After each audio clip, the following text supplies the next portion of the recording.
आदरणीय प्रधानमंत्री जी, हमारे वर्ल्ड व्यू टेलीविजन की तरफ से सबसे पहले मैं आपका स्वागत करती हूँ और आपने जो थोड़ा सा वक्त निकालकर हमें इंटरव्यू देने के लिए हामी भरी है उसका मैं तहे दिल से आपका शुक्रिया अदा करना चाहती हूँ। आपकी इलेक्शंस जनवरी में आपने अनाउंस की हैं। मैंने बिल्कुल नहीं अनाउंस उसकी इलेक्शन जनवरी में होनी चाहिए कहते हैं, आने वाले जनवरी में, लेकिन इलेक्शंस तो किसी भी वक्त हो सकते हैं। हो सकते हैं। हाँ, खाली एक लिमिट है उसके बाद जिसके पहले करना हो। क्या इसका मतलब ये भी हो सकता है कि आप मिड टर्म इलेक्शंस मई में करवा लें?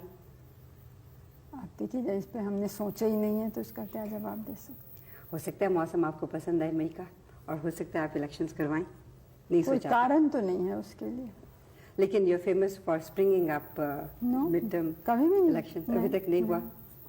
आप मैं पिछले कोई दो हफ्तों से यहाँ वैंकूवर से आई हुई हूँ और देख रही हूँ, अखबारों में पढ़ रही हूँ, पंजाब स्थिति के बारे में आप सारी सरकार भी बहुत चिंतित है, लोग बहुत चिंतित हैं, ख़ासतौर पे बाहर वैंकूवर के इलाके में जो हमारे पंजाबी भाई बहन रहते हैं वो भी बहुत चिंतित हैं। पंजाब की असली स्थिति क्या है, उसके बारे में आप अपने शब्दों में कुछ बताइए। स्थिति तो गंभीर है। वहाँ के एक राजनीतिक दल यानी अकाली दल ने कुछ मांगे रखी, कुछ धार्मिक मांगे, वो अधिकांश हमने मान ली जी।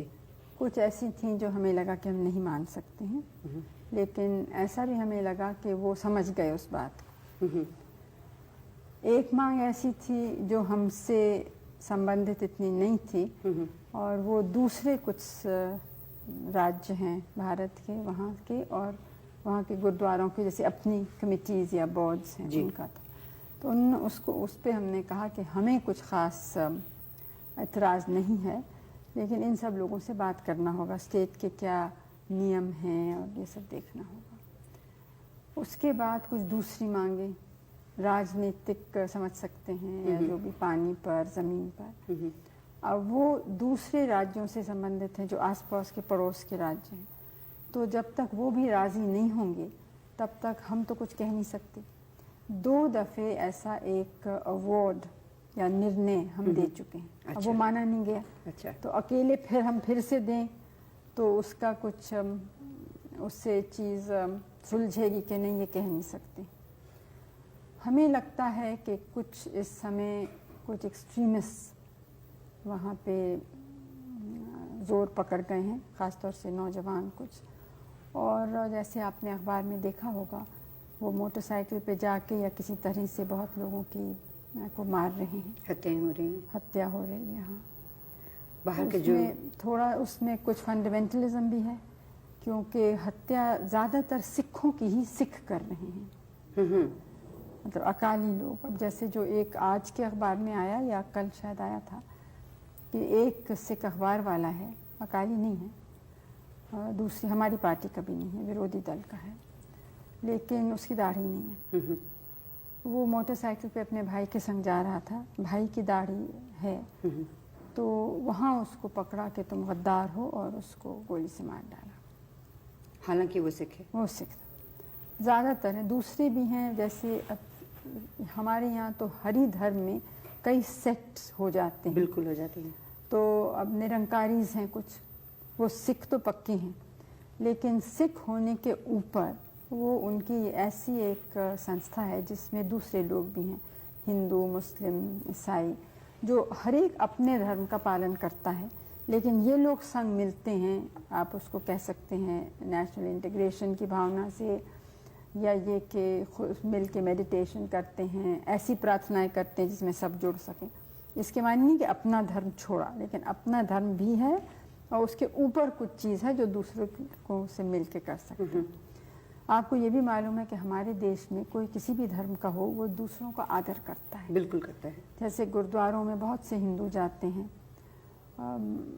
मुस्लिम्स के दरगाह में भी हिंदू जाते हैं, मुस्लिम्स हिंदू मंदिरों में भी अक्सर जाते हैं। तो इससे काफ़ी इन चीज़ों में यहाँ पे एक उदारता सी है। और इस उदारता को देखते हुए हैरानी होती है कि क्यों इस तरह के हो रही हैं। अब जहाँ इतना बड़ा देश है, इतनी बड़ी जनसंख्या है, वहाँ ये प्रश्न कभी कभी उठते हैं। हमारी तो यही आशा है कि जो ठीक सोचने वाले हैं और राष्ट्र हित सोचने वाले हैं वो इसके ऊपर उठेंगे और किसी तरह से हम इसको सुलझा सकेंगे। बाहर रहने वाले जो भारतीय हैं, क्या आपके विचार में इसमें कुछ मदद कर सकते हैं? क्योंकि वो बहुत ज़्यादा एंक्शस हो जाते हैं, बहुत ज़्यादा अपसेट हो जाते हैं जब इस तरह की वो खबरें पढ़ते हैं, सुनते हैं, देखते हैं। उनका क्या योगदान हो सकता है? योगदान तो ये है कि तो अफवाहें नहीं मानी, क्योंकि वैंकूवर के बारे में मुझे नहीं मालूम, लेकिन लंदन से कुछ आए थे लोग, उनका इतनी गलत बातें फैलाई जा रही थी पंजाब के बारे में जी। और कि वो बहुत ही परेशान थे, लेकिन उन्होंने जब असलियत बताई और ये भी कहा कि आप में से आप अपने तरफ से किसी को भेज के देखिए, तो आए भी वो लोग कुछ, तो यहाँ उन्हें इत्मीनान हुआ और यहाँ से गए। क्योंकि ये बिल्कुल सच नहीं है कि सिखों के ख़िलाफ़ या अकालियों के भी ख़िलाफ़ कोई भी नाइंसाफ़ी है। जाहिर है, बल्कि उसका उल्टा ही कह सकते हैं, क्योंकि वो औरों से कुछ ज़्यादा ही आगे बढ़े हैं अपने हिम्मत और योग्यता और क्षमता से, और ख़ास तौर से इसलिए कि वो मेहनत करने वाले लोग हैं। और आपने देखा है कि हमारे यहाँ ऊंचे ओहदे, छोटे ओहदे, हर जगह आप पाएंगे उन लोगों को, हर गांव में पाएंगे, हर प्रांत में पाएंगे। तो इसे ये बात कहनी बिल्कुल गलत है, लेकिन कुछ जो उनकी मांगे हैं, वो हमारा कहना ये है कि कोई भी मांग हो उस पर बातचीत हो, लेकिन मार काट या संविधान का अपमान करना या कोई ऐसी बात करना कि राष्ट्र के विरोध में होती है, वो ठीक नहीं है। लेकिन अगर इस तरह से बातचीत लंबी होती चली गई तो ये मारकाट तो होती जाएगी। जिन लोगों को मारा जा रहा है वो तो बिल्कुल इनोसेंट है ना, वो बिल्कुल निर्दोष हैं, लेकिन बात लंबी क्या होगी, हम तो कुछ हद तक ही कर सकते हैं। ठीक है। तो इसलिए सबको सोचना है कि कितना हो सकता है, कितना नहीं। दूसरे लोग मुझसे नाराज़ हैं कि इतना क्यों मान लिया। हरियाणा में भी कुछ हुआ ना, तो उसका एक रिएक्शन हुआ ना, जो पंजाब में पहले हुआ था, उसका रिएक्शन अब उसको बड़ी मुश्किल से थामा है। तो इससे ये भी देखना है कि एक मांगने से अगर और स्थिति बिगड़ती है तो किसी का लाभ नहीं होता है। आप जब दोबारा इलेक्शन के बाद आएंगे ऑफिस में, तो कौन से ऐसे कार्यक्रम हैं जिन पे आप ज़्यादा एम्फोसिस देंगी? अब देखिए, पहले तो जो चुनाव का क्या नतीजा होगा ये कोई पहले से कह नहीं सकता है। मान लीजिए आप आ जाती हैं। दूसरी बात यह है कि हमारी एक बहुत स्पष्ट और साफ नीति है, और वो नीति है कि अपने देश को हम मजबूत बनाएं। इसलिए नहीं कि किसी और को धमकी दें या किसी पर हम हावी होना चाहते हैं, दबाव डालना चाहते हैं, लेकिन इसलिए कि यहाँ की इतनी बड़ी समस्याएं हैं कि उनका समाधान करने के लिए हमें अपनी ताकत ही चाहिए। ये बहुत बड़ा देश है और इतने बड़ी जनसंख्या को कोई बाहर का मदद नहीं कर सकता। कितना भी धनी और बड़ा देश हो, वो हमें नहीं कर, हमें खुद ही अपने पैर पे खड़ा होना है। इसलिए हम ताकत चाहते हैं। अच्छा, अब ताकत कई तरह की, एक तो एक इसके माने सबको एक होना चाहिए, अनेक धर्म, अनेक भाषाएं, अनेक प्रांत, जातियाँ।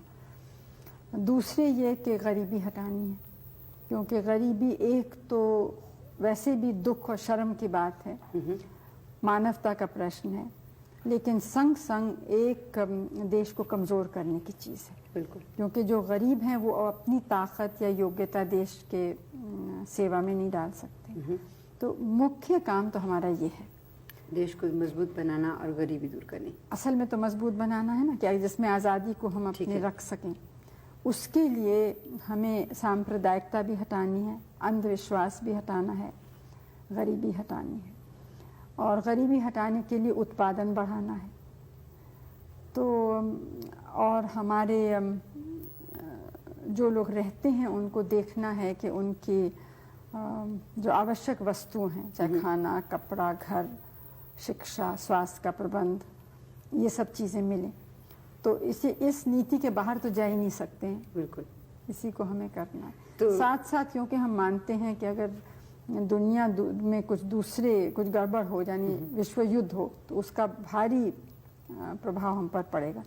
इसलिए हम विश्व शांति, विश्व मैत्री और ख़ास तौर से जो हमारे जैसे विकासशील देश हैं वो मिलके सहयोग करें एक दूसरे से, और हम लोग और दूसरों से भी, मतलब विकसित देश जो हैं उनके संग भी दोस्ती करें। आजकल की दुनिया में कोई लोग अलग नहीं रह सकते, सबको एक दूसरे से कुछ चाहिए और कुछ देने को है। तो इस तरह से हमें, तो जो हमारा आज का नवयुवक वर्ग है उसके लिए आप आने वाले कुछ वर्षों में क्या देख रही हैं, वो क्या योगदान देंगे? आप उनको कैसे फोर्सी कर रही हैं अपनी इन पॉलिसीज़ में? अब हम तो आशा ही करते हैं कि वो ठीक रास्ते पे चलेंगे और बनाने के रास्ते पे चलेंगे, तोड़ने के रास्ते पे नहीं।